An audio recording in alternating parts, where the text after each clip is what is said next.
focused on sexual minority women who experience early life adversity and struggle with weight control related issues, and to explore the utility of mindfulness-based eating intervention.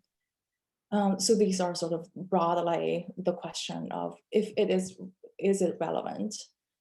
And second, if mindfulness is relevant and potentially helpful, which is what we are learning right now from the data that we're gathering.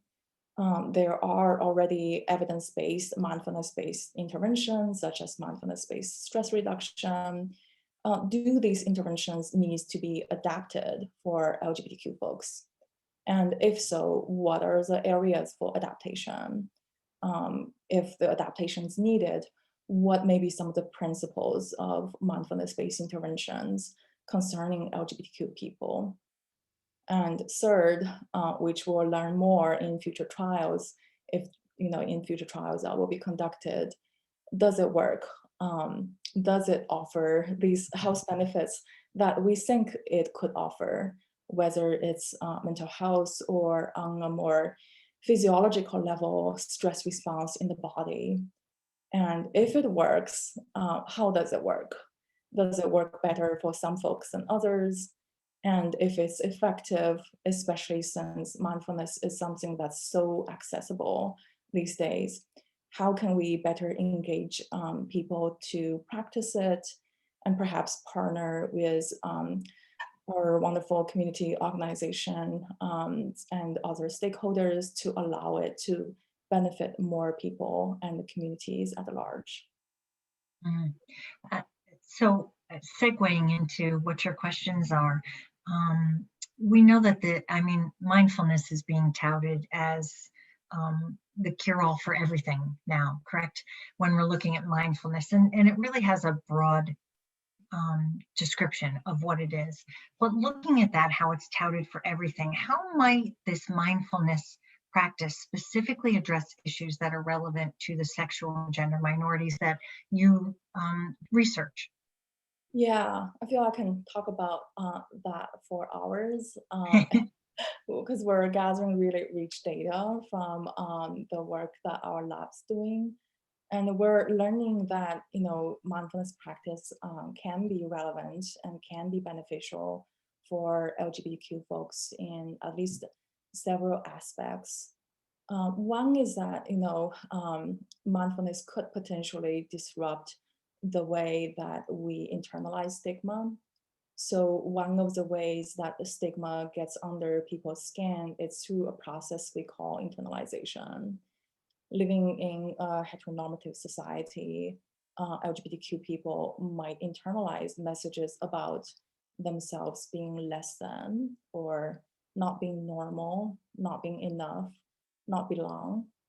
And from this data we gathered, we think that mindfulness could disrupt that process through several ways. One is potentially through raising awareness to these thoughts and this thought process and paying attention to how they affect us. So from a feminist perspective, what's personal or what's psychological is also political. No one comes out from their mother's womb thinking that being gay is bad. So instead of owning these thoughts and really believing that, I'm unlovable because I'm gay or bisexual, for example, mindfulness could help us potentially create more space and reduce the attachment to these thoughts and beliefs so that they become less to the core of who we are, but rather just maybe stories that we picked up somewhere. And potentially mindfulness could also disrupt stigma internalization through an increased sense of kindness towards oneself. And often, because these long-standing impacts of stigma, sexual and gender minorities might have a relationship with themselves that might not be characterized by self-kindness, but rather the opposite. For example, being critical to oneself or experiencing a sense of shame for who they are, or sometimes maybe feeling a need to run away from themselves, whether through work or party or substance use. And the self-kindness practice serves a way for us to harness a potentially different relationship to our experiences, especially difficult experiences. So essentially, it's about learning how to be the best ally for oneself. So perhaps instead of turning on to ourselves or rushing into fixing things when we experience struggles or hardship, can we take a moment to recognize that there's difficulty, and to recognize our own need for support, and to be gentle and be kind with ourselves. And this intention to self-care could also help folks to potentially make more healthy decisions, whether it's seeking help intentionally or safe sex practice or other aspects of their lives. Another aspect that we think that mindfulness could be relevant and beneficial to LGBTQ folks is that we've been hearing from participants reporting that if they practice mindfulness every day, they might feel more stable and less affected by what others say or react. So many LGBTQ people grow up with negative feedbacks surrounding them about who they are, about their behaviors, about their self-expression from the environment and from other people. And this can raise a sense of self-consciousness among people, a sense of needing to be watchful, needing to be hyper alert, and to prepare for negative comments even before they arise. So this attention that placed on one's outer environment rather than oneself.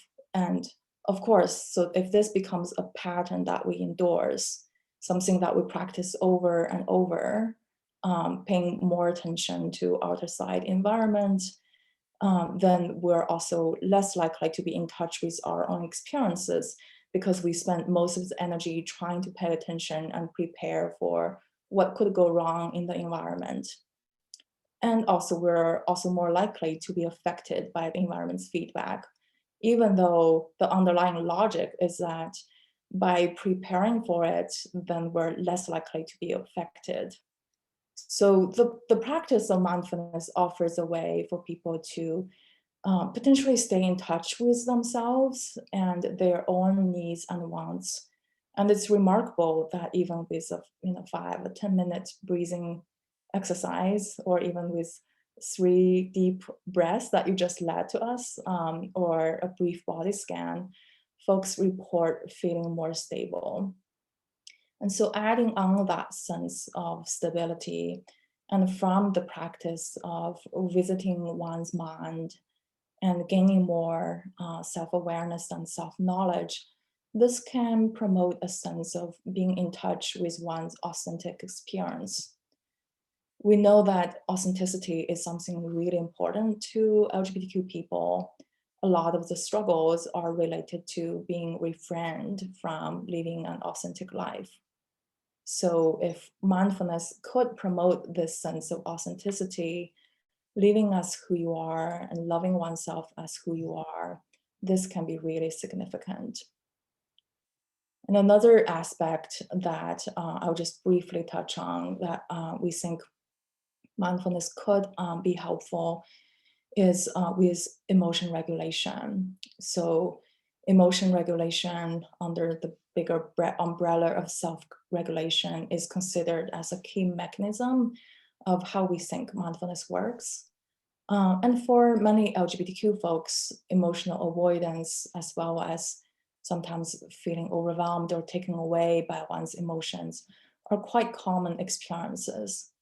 And this has to do with many things, including, for example, like the norm of masculinity. So growing up, hearing messages about being emotional is perceived as weak and not desirable, or perhaps sometimes also has to do with the lack of support for emotion regulation related to one's identity as one grows up.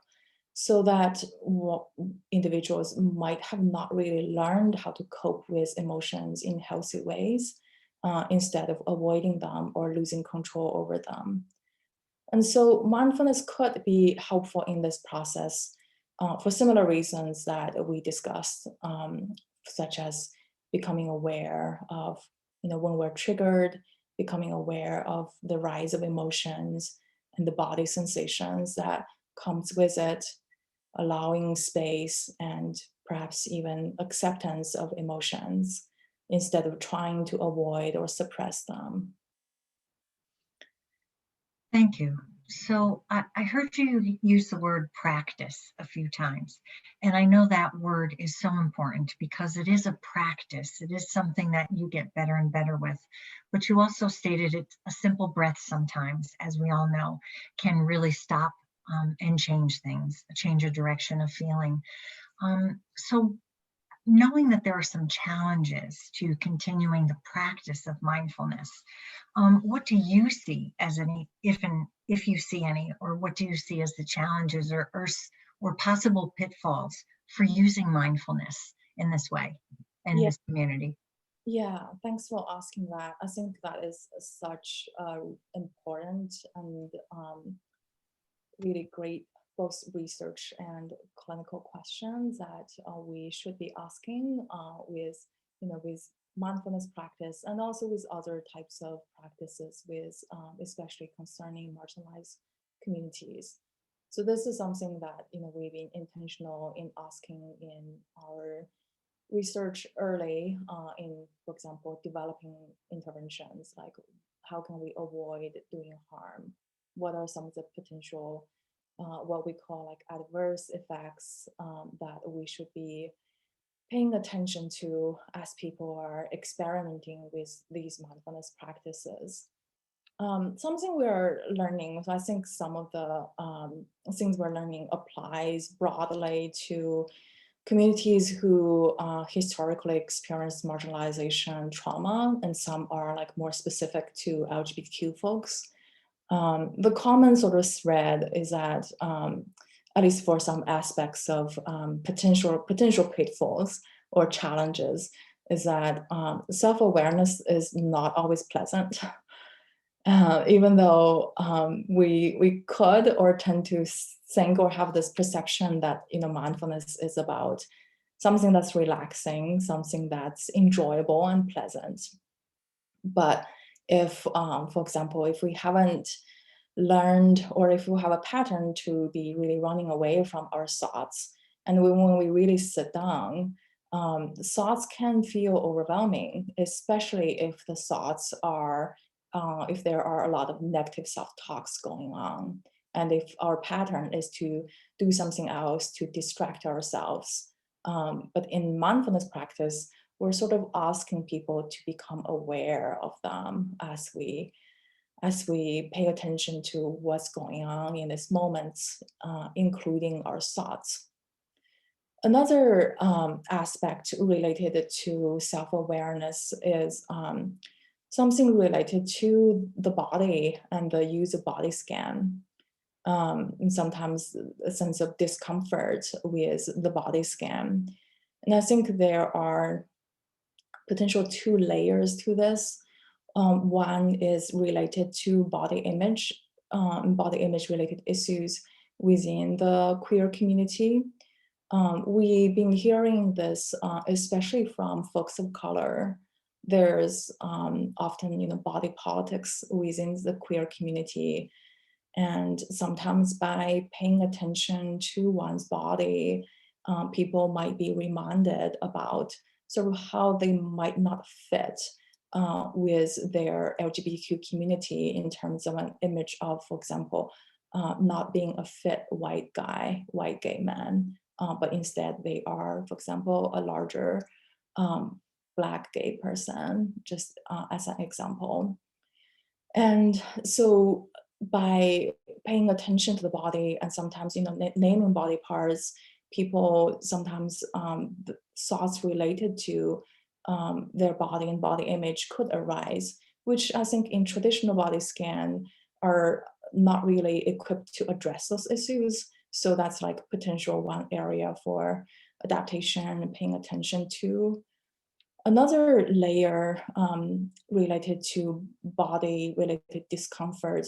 So we haven't seen this in the qualitative data we collected thus far, but I've seen this from clinical practice with LGBTQ folks, especially with sexual minority women and trans people, that especially for folks with diverse gender identities, sometimes there can be a sense of discomfort with the current form of the body, and there may be patterns or sort of running away from the body in its current form, because that's how people have coped with, the body that they've been assigned to at birth from a very young age.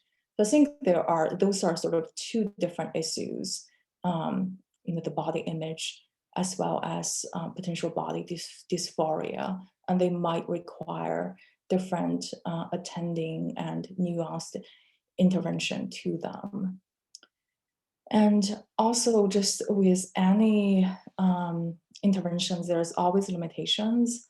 So, like Diane, that you mentioned, nowadays sometimes it can feel that mindfulness is like a prescribed drug that give you mindfulness that will fix everything, and that's certainly not that's not true, and that's not the narrative that we want people to believe in either. We know that particularly for marginalized communities, including LGBTQ folks, and like this intervention, mindfulness-based intervention, is an individual level intervention, and sort of the core of many minority individuals' suffering are not because of factors on individual levels, but larger, for example, societal stigma and cultural norms that they've been struggling with in their whole life. So ideally, this is definitely not enough, and we need more structural interventions to change those community norms, societal and cultural norms, and also I think building a healthy community and is important. So mindfulness could play a role in that bottom-up process, but we also need interventions to address those structural changes that are desperately needed. Thank you. So kind of continuing with that and looking at a successful mindfulness program for the LGBTQ community, what attributes do you feel are most necessary? So so implementing mindfulness to the community. Yes. So what do you think what's most important to have a successful mindfulness program in this community? Yeah, that's such a great question. And I feel like we don't know yet because we're still doing this research, although I have some thoughts. So this is something definitely to be learned in future research, particularly if a mindfulness-based approach is helpful and effective. And I think to any interventions, engagement is key. So engagement is really important. And we know that to engage minority populations, often cultural adaptations of interventions can be helpful, so that it speaks to people's experience and it increases a sense of direct relevancy to people. So I think adapting potentially mindfulness-based interventions for it to speak to the LGBTQ experience can be really helpful.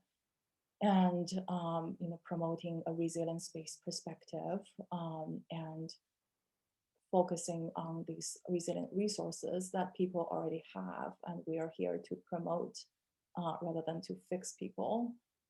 And also right now, as we are in a post-COVID world with advancement of technology, I think utilizing technology can also be helpful with implementation, and also, of course, partner up with our community-based organizations and learning from our stakeholders' experiences, because they are the ones doing the work on the ground, and doing the implementation work. And they know how to approach potential participants or people who can really benefit from this approach, including people who might be difficult to reach or who might require more tailored work in this process. So thinking of the needs again of the community, do you have any recommendations for any specific mindfulness programs? They definitely run the gamut. So are there any specific recommendations that you would make? I think so for for different types of there are like many different types of mindfulness practices, and ideally practices should be individually tailored, tailored to people's needs, tailored to people's needs in different stages or needs in the moment as well. So, and perhaps not starting with the most challenging. So not starting with a intensive 8-day retreat or starting with an hour practice every day, but do like, 5-minute practice 3 times a day could be helpful. I think also like thinking about different types of practices. So broadly, there's 3 types of practices that fall under the umbrella of mindfulness practice. One is focused attention. So bringing attention to one anchor of one's experience, whether it's a specific part of the body or, for example, breath, or even to the outer environment, for example, sound. Second type of practice is awareness type based practice. So things like open monitoring. So they're just becoming aware of what's going on within oneself and in one's environment. And the third type is a self-kindness that we've been talking about. And so for example, for folks who who have a history of trauma, maybe not starting with awareness or with open monitoring practice can be helpful, because that can quickly feel overwhelming. So perhaps starting with focused attention practice and not asking people to have their eyes closed, because that sometimes could be triggering. So really having individuals tailor the practice to their own needs, and based on their history and the self-knowledge could be really helpful. We also been hearing that self-kindness practice can be really helpful. It can also be challenging because once we practice self-kindness, or we want to experience kindness and love, often what we experience first is sometimes the awareness of the barriers to them, to not necessarily being flooded with warmth and love, but sometimes quite the opposite, that we recognize, oh, I've been really harsh to myself, I've been really critical, or I just feel numb. And these can be difficult emotions to be dealing with. So I think pacing the self-kindness practice based on one's tolerance to emotions, based on other types of mindfulness skills that can be helpful to facilitate this process, can be helpful and hopefully help people to benefit the most from these self-kindness practices. Thank you. So it's so interesting listening to your research and listening to the benefits and challenges of mindfulness and what it all encompasses. So I'm sure there's a lot of questions out there. I'm wondering if we can open it up now to the floor. You can either use the raise your hand function, or if you type a question in the chat, I'd be more than happy to read it for you. So thank you so much. It's so informative listening to all the options out there. Thank you, Diane. Look forward to questions and dialogue and learning from folks' experiences as well. I feel there's a lot of experts, researchers and practitioners in here, and would love to hear people's perspectives. And if we don't get a question, one of the things I was also thinking of is if you could, if there was one suggestion you would make to people on how to start their practice, what that might be. Yeah. Well, I think the 3 deep breaths that you led was a great start. So yeah, I mean, we could certainly do like, a 5-minute breathing exercise or focused attention practice, if that be helpful. We could do that at the end as a way to end the conversation. That sounds good. Questions, anyone? I guess I have kind of a leading question, or just a prompt, maybe more for the audience, because it sounds like, I mean, I think this was a great explanation, Shufang, of the work that you're doing, and you've obviously given a lot of thought to some very specific concerns that sexual and gender minorities that one should have when thinking about doing mindfulness for sexual and gender minorities. But I also know that we have people in the audience who may have their own thoughts about that topic. So I would love to hear from people if doesn't have to be, it can just be whatever comes to your mind. I'm just curious what else people are thinking might be concerns.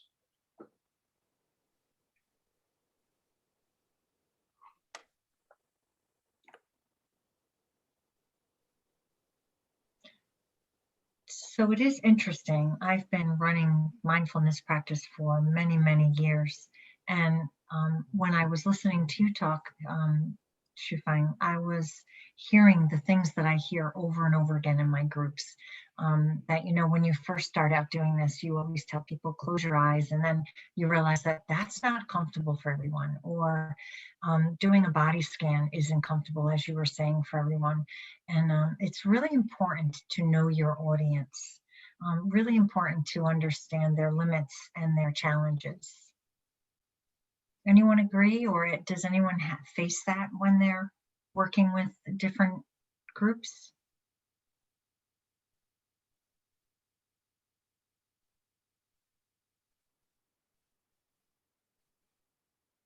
We have a quiet group today. More curious now. Hello. Hi.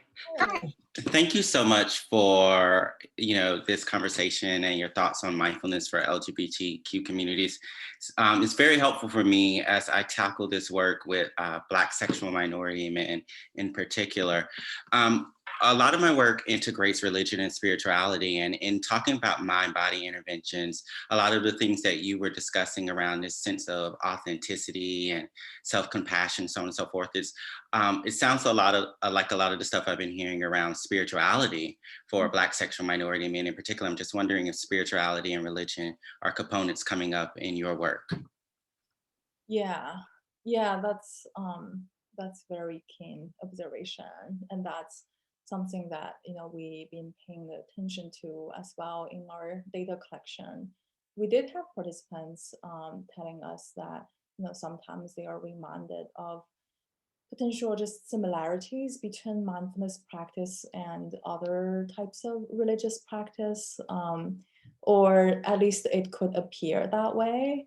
And there's potential advantages and disadvantages, of course, to those similarities.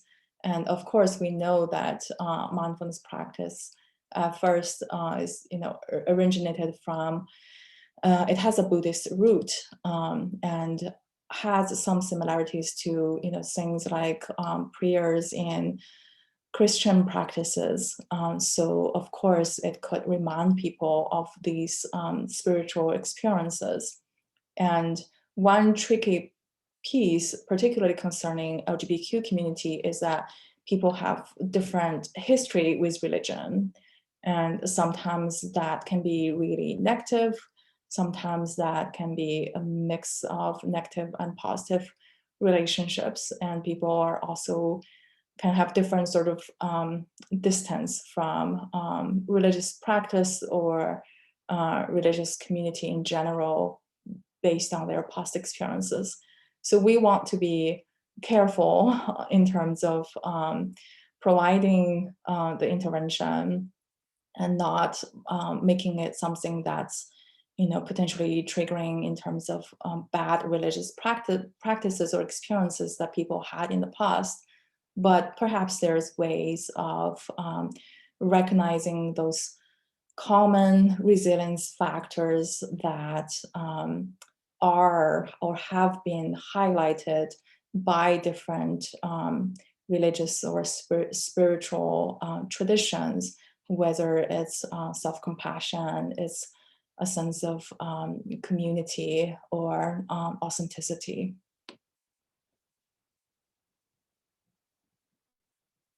Thank you. We actually have some questions. So I know Jeff has a question and Nick has a question. So Pete, if you can unmute Jeff first and then Nick, please. Thanks, Diane. And thank you, Dr. Sun. I was curious about how do you bring people to the intervention? That is, when I think about my own childhood and maybe Western culture in general, there's a sense that there's a magic bullet that cures things, right? And it needs to be an invasive intervention like CBT, or, for drug use, it's substitution therapy, a very medicalized approach. I would find that maybe some people think, how can mindfulness really change my life for the better, right? How can slowing down to, for example, deep breathing, how can that help? How do you, like going to the gym, for example. I can go to the gym a couple times. It didn't work, I just quit, right? How do you get them to make that long-term investment? How do you bring people to the table for that longer time that they need to be there? Yeah, that's such a great question, and something that we're exploring with our participants too. Sometimes that, I think so there's like sort of two different questions. One is, how do people have this initial buy-in that it could potentially be beneficial so that they are motivated enough to experiment with it, perhaps for 6 or 8 weeks. And then there's the long-term investment question, which is difficult for any groups in terms of practicing mindfulness for a long time and making perhaps lifestyle changes, living a mindful life. But with the first component in terms of, like the initial buy-in or engagement of mindfulness-based approach, you're correct that, this is not like something that's medical or radical. It's rather subtle. We're not like giving people this very heavy package for them to fix or change everything. We are sort of having a more invitational stance of come and see and come and experiment. And we're learning that from participants' experience. Many of our participants in the formative stage of work are mindfulness novice practitioners, so they have not practiced before, and they can have different perceptions about mindfulness. I think nowadays, because it has been so popular somehow, which also perhaps reflect, a need from people and in this modern society that we live in, there is this deep desire for this type of practice in our basic life. But people are becoming more aware of, there's the mindfulness practice, and mindfulness sort of becomes a buzzword even these days. And there's also participants who, initially think that, this is not going to work. This is something that, I don't see how that's going to affect me. And then they are surprised by even like a brief 5-minute, what a 5-minute practice can do.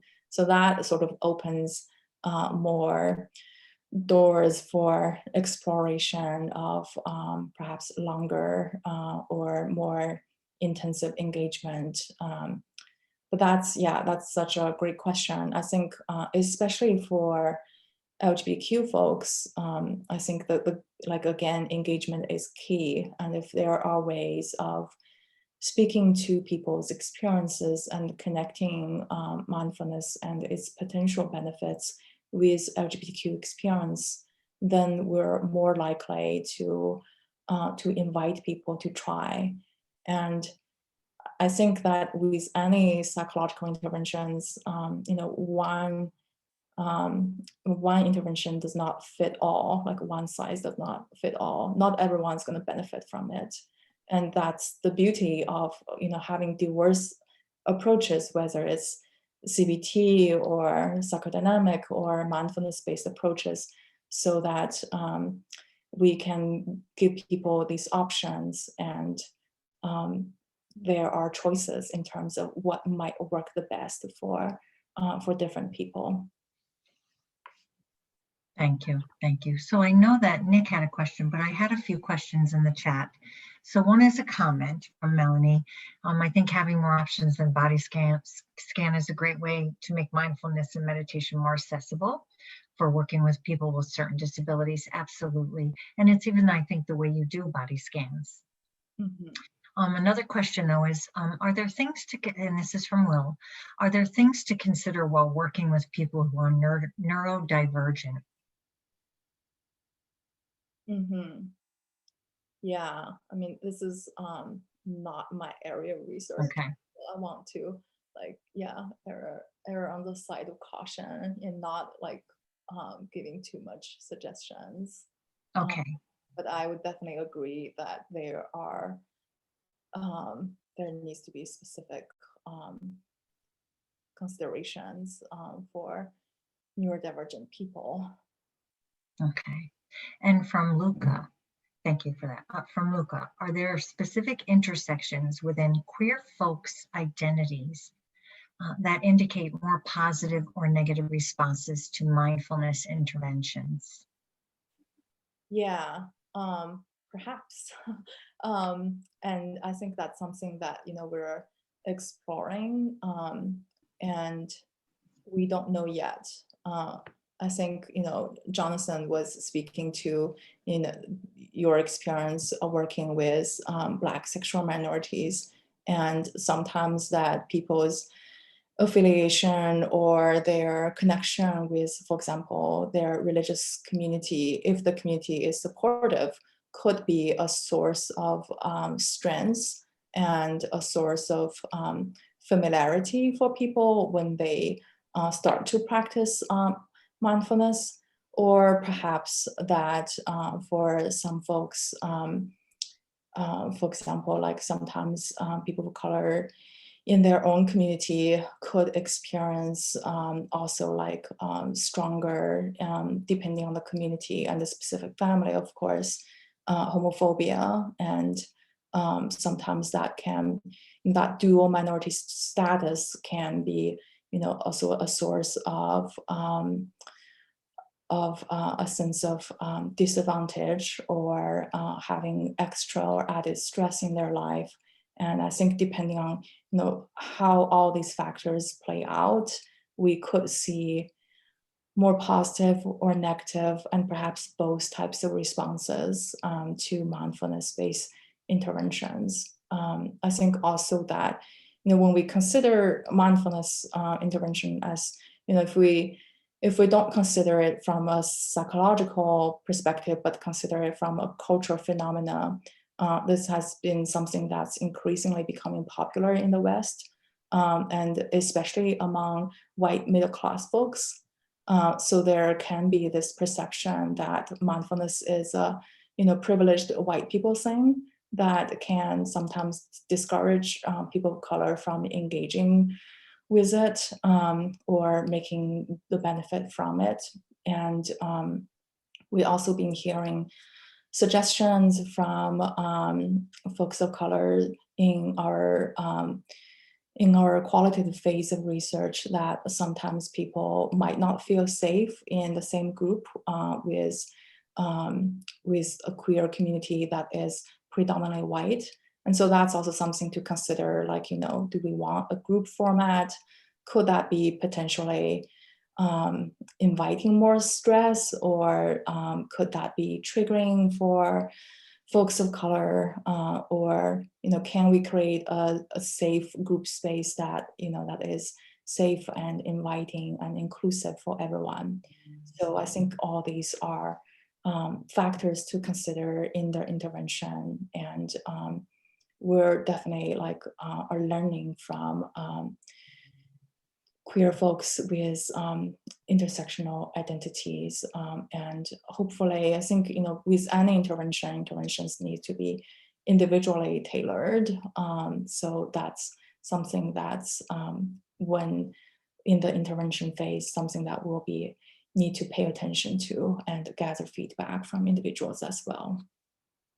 Thank you. Thank you very much. We have one last question from Nick, and then maybe we can end with a practice. Nick, did you want to ask the question, or would you like me to read it? Can you unmute Nick, please, Pete? Thank you. Sure, thanks. So I added it to the chat to just take less time, but just briefly, how Dr. Sun or Diane, in having the most effective practice, how do you then, when you're sitting in front of a group of gay men, of trans women of color, how do you then decide what might be the most appropriate, the most beneficial without making assumptions? I think the best is to ask. Okay, there you go. Done. Thank you. I think sometimes we're so afraid to ask, aren't we? We're sometimes so afraid to say we don't know, that by asking that question, it almost feels like, we're supposed to know all these answers, and we're not. It's just too vast. There's too many questions. So great.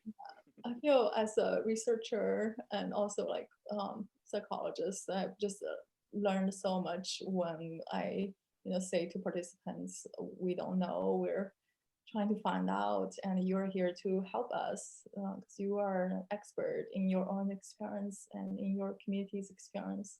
So yeah, and we've been learning so much from the rich data we gathered. So and there is still a lot that we don't know yet.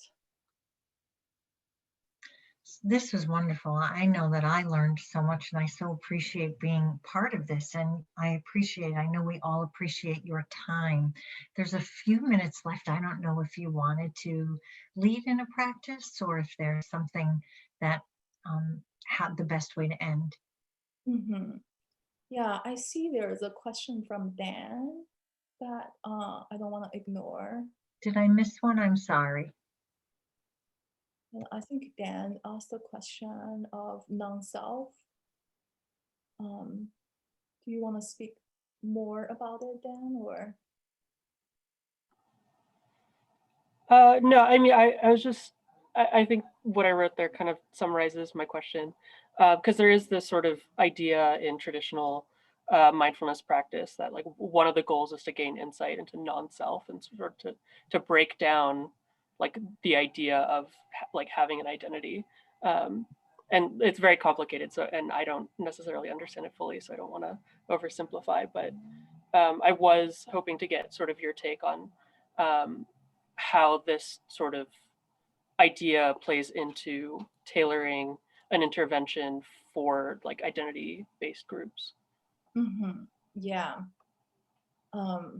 Well, I think there may be different goals of mindfulness, like empirically evidence-based mindfulness-based interventions from a more traditional Buddhist perspective of what the ultimate goal of Buddhist or mindfulness practice might be. So in like, for example, mindfulness-based stress reduction, the goal is certainly not like achieving a non-self status, although sometimes that participants might experience that, a sense of like, a sense of self expanding, or sometimes even a sense of like boundaries or around self, or concepts related to oneself maybe changing or dissolving.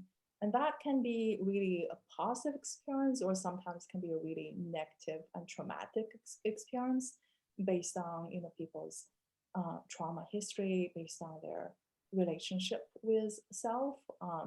I think for the purpose of LGBTQ folks and perhaps other marginalized communities, the goal of these types of practices, from my perspective, I think sort of the more immediate goal is perhaps not non-self, but rather like getting in touch with one's authentic self and authentic experiences. Because yeah, I agree that those sort of abstract concepts around self and what is a self, who is the self that we're thinking as we are, can be really confusing. But getting in touch with one's experiences and getting in touch with one's authentic self and living from that place is perhaps one of the goals of a program that can benefit marginalized people, especially since for many marginalized communities, including particularly LGBTQ folks, identities are something that people have been, received so many negative comments about, being attacked about, and feeling a sense of marginalization. So we want to promote a sense of healthy self and a sense of a more positive identity. Thank you. Thank you. So go ahead, Dan. I was just going to say that I think it's great if people have time to stay on it to do the 5-minute meditation, but I just wanted to thank everyone who has to run at 5 for being with us. And feel free, I don't think it will disturb anyone if you need to sign off, but I think that would be great if we could end with a little practice. Great, let's sit. So wherever you are, inviting the body into a comfortable sitting position.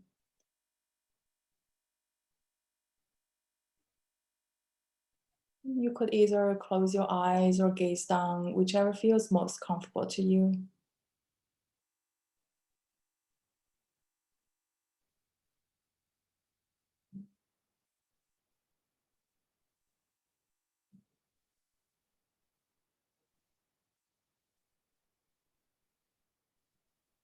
Simply allowing the mind and the body to settle.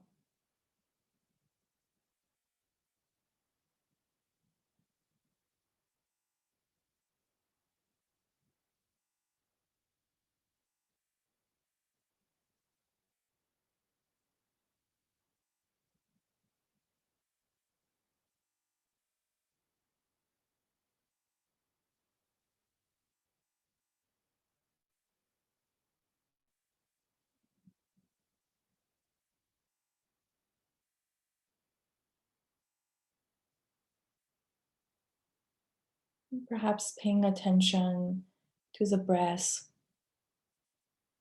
as you inhale and exhale.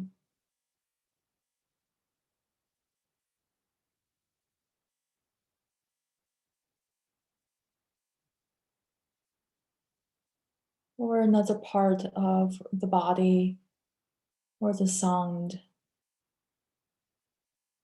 If somehow breath is less accessible.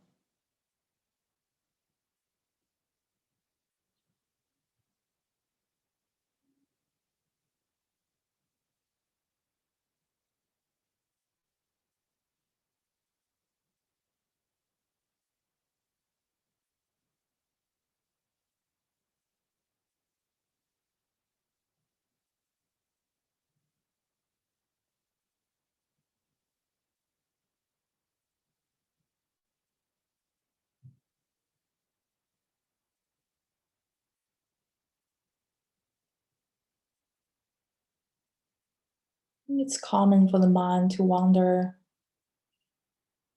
and to experience thoughts, reactions. That might take us away from paying attention to the breath or whatever anchor you choose to focus on.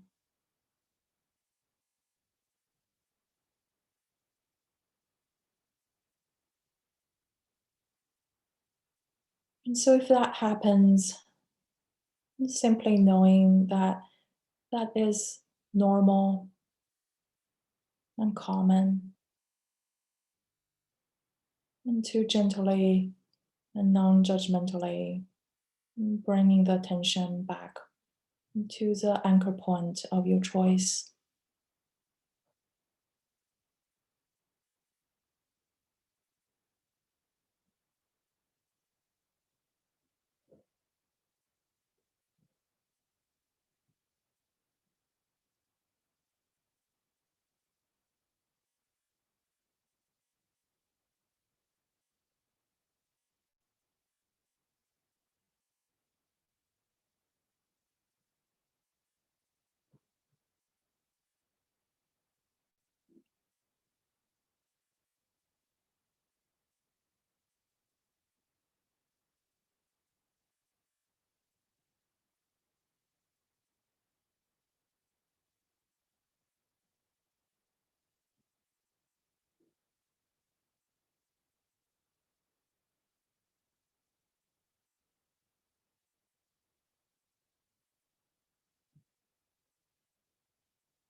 Simply allowing the attention to settle.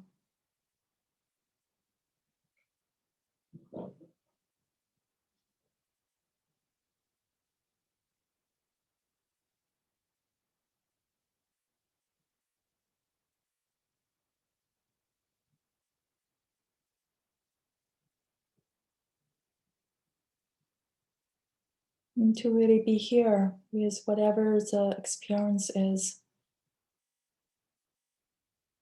with the anchor, whether it's your breath or a part of the body's experience or sound.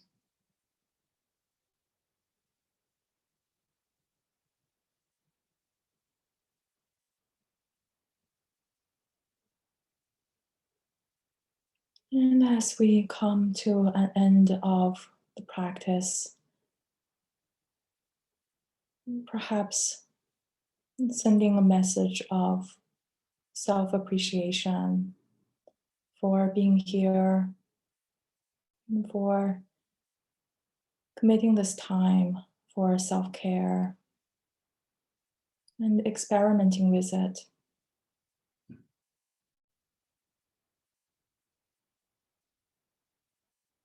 And whenever you're ready, you may allow the eyes to open and widen and to receive what's here.